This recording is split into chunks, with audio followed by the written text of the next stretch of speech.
अगर आप ट्रेडिंग में लगातार लॉस करते जा रहे हैं और आपको समझ नहीं आ रहा कि इतना लर्निंग करने के बाद भी लॉस क्यों हो रहा है, देन लिसन, कहीं आप इन 5 गलतियों में से कोई गलती तो नहीं कर रहे हैं। अगर आप इनमें से एक भी गलती करते हैं तो आप ट्रेडिंग से कभी प्रॉफिट कर ही नहीं पाएंगे। तो let's start the video. This is mister Chanakya and you are going to learn about 5 big mistakes of trading with solution. Number 1 mistake. मान लीजिए मार्केट खुलता है 9:15 पर और आपके सामने जैसे ही चार्ट खुलता है आप देखते हैं कोई भी स्टॉक या फिर कॉन्ट्रैक्ट बहुत तेजी से मूव कर रहा है। 2-3 बड़ी कैंडल्स फॉर्म हुई है एक ही डायरेक्शन में। आप सोचते हैं कहीं ये अपॉर्चुनिटी मिस ना हो जाए और आप ट्रेड ले लेते हैं और जैसे ही ट्रेड लेते हैं वो वहीं से रिवर्स हो जाती है और आपका स्टॉप लॉस हिट हो जाता है। आपने सोचा था प्रॉफिट और आपको लॉस हो जाता है। So what is the reason? The reason is taking too early entry. देखिए, जब भी मार्केट ओपन होता है तो उसमें वॉलेटिलिटी और अनसर्टेनिटी बहुत होती है। तो जैसे ही आप चार्ट खोलेंगे कुछ देर वेट करना चाहिए आपको, और जब तक आपकी स्ट्रेटजी या फिर सेटअप आपको सिग्नल ना दे दे, एंट्री लेने की सारी रिक्वायरमेंट्स को फिल ना कर दे, आपको ट्रेड नहीं लेना चाहिए। और बिना किसी सेटअप और सिग्नल के अगर आप ट्रेड लेते हैं तो वो इमोशन ट्रेड कहलाती है। And in trading emotions are useless. Let's talk about second mistake. मेरे बहुत सारे स्टूडेंट्स ने अपनी ट्रेडिंग रिपोर्ट मेरे को सेंड करी थी।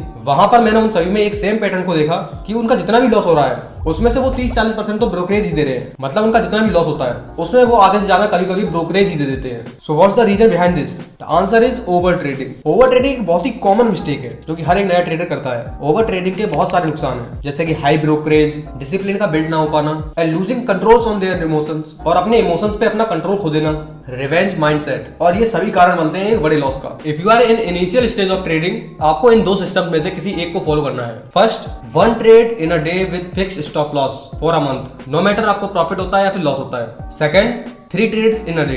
अगर आपको पहली 2 ट्रेड में लॉस होता है तो आपको तीसरी नहीं लेनी है, और अगर आपको पहले में प्रॉफिट और दूसरे में लॉस होता है तो आप तीसरी ले सकते हैं, और अगर पहले में लॉस और दूसरे में प्रॉफिट होता है तो भी तीसरी ले सकते हैं। एक एक्सेप्शनल पॉइंट भी है कि अगर आपको पहली ही ट्रेड में इतना बड़ा प्रॉफिट हो जाता है जो कि आप तीनों ट्रेड या फिर पूरे हफ्ते में करते, तो आपको अपना सेटअप बंद कर देना है, क्योंकि इतने बड़े प्रॉफिट के बाद में आपके इमोशंस आपके कंट्रोल में नहीं रहते और आप ओवर कॉन्फिडेंस में आ जाते हैं। आप इन दोनों सिस्टम से शायद पैसा कम बनाएं, बट आपके अंदर एक डिसिप्लिन बन जाएगा। And if you are a discipline trader, you can easily control your emotions and psychology, and that is more important than money. Now let's move on our third mistake. नए traders ये तो जानते हैं कहां पर उनको एंट्री लेनी है, वो अपना टारगेट डिसाइड कर लेते हैं, लेकिन उनको ये नहीं पता है अगर लॉस होगा तो कहां पर निकलना है, बिकॉज उनका माइंडसेट होता है कि उनको लॉस होगा ही नहीं, उनको प्रॉफिट ही होगा। इसी कारण वो बड़ा लॉस ले बैठते हैं। This is happens because of not having a clear stop loss. What is the use of stop loss? देखिए, तो स्टॉप लॉस होता है वो आपके लॉस को मिनिमाइज कर देता है, लेकिन कोई भी मार्केट में 100% टाइम प्रॉफिट नहीं कर सकता है। अगर किसी ट्रेडर ने 100 ट्रेड्स ली हैं तो उसको 20-30 में लॉस जरूर होगा। मान लीजिए आपने 100 ट्रेड्स लिए हैं और उनमें 99 ट्रेड्स में प्रॉफिट होता है और आपने स्टॉप लॉस का यूज नहीं किया है, और जब एक ट्रेड में लॉस होने वाला होगा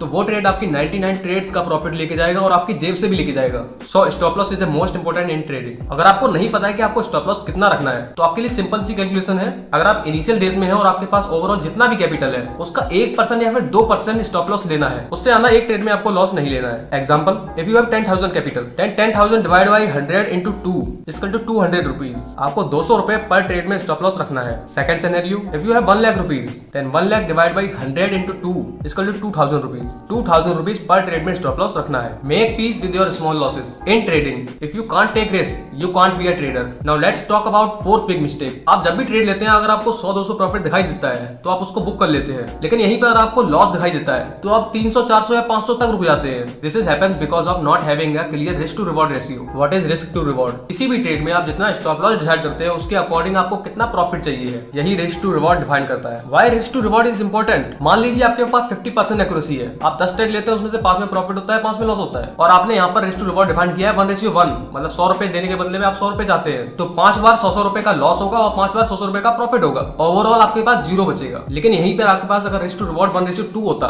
मतलब 100 रुपए लॉस की जगह पे आप 200 रुपए प्रॉफिट चाहते हैं, तो आपको 5 बार 100 का लॉस होता और 5 बार 200 रुपए का प्रॉफिट होता। ओवरऑल आपके पास 500 रुपए का प्रॉफिट बचता। और अगर आपने 1:1 से भी कम रखा है, आप स्टॉप लॉस तो 100 रुपए डिसाइड कर लेते हैं, लेकिन आपको जैसे ही 70-80 रुपए प्रॉफिट दिखाई देता है, आप वहां से प्रॉफिट निकाल लेते हैं, तो आपका ओवरऑल अकाउंट ही माइनस में जाएगा। जो रिस्क टू रिवॉर्ड होता है वो आपकी एक्यूरेसी पे डिपेंड करता है। अगर आपकी एक्यूरेसी 70 से 80% है, 10 में से 7 या 8 बार प्रॉफिट करते हैं, तो आप 1:1 को अप्लाई कर सकते हैं। लेकिन जैसे ही आपकी एक्यूरेसी कम होती है, आपको अपने रिस्क टू रिवॉर्ड रेशियो को अच्छा करना होगा। 1:2, 1:3, 1:4। कभी कभी किसी ट्रेड में आपको 1:10 या 20 भी मिल जाता है, तो ये एक्सेप्शनल केस है। आपको अपना risk to reward predefine रखना है। And always work with good risk to reward ratio. आपने ट्रेडिंग में एक चीज जरूर सुनी होगी, कैलकुलेटेड रिस्क। तो ये वही कैलकुलेटेड रिस्क है। इसके बिना आपके लिए ट्रेडिंग काफी टफ हो सकती है। Now let's talk about fifth and most common mistake among new traders. जब भी नए ट्रेडर ट्रेडिंग स्टार्ट करते हैं तो उनको कोई भी आइडिया नहीं होता है कि उनको कहां पर एंट्री लेनी है, कहां पर एग्जिट करना है। तो वो जाते हैं, बहुत सारी स्ट्रेटजीज को देखते हैं और 25-30 स्ट्रेटजी को सिलेक्ट करते हैं, उन सभी पर ट्रेड करना चालू कर देते हैं। But remember one thing, trading में स्ट्रेटजीज की कोई भी कमी नहीं है, लेकिन सारी स्ट्रेटजी प्रॉफिटेबल नहीं होती है। और अगर आप सभी स्ट्रेटजीज को चेक करेंगे अपनी प्रॉफिटेबल स्ट्रेटजी को फाइंड आउट करने के लिए, तो आपकी ये रिसर्च तो खत्म नहीं होगी, बट आपका फंड जरूर खत्म हो जाएगा। So what is the problem? The problem is not back testing your new strategies. And what is the solution?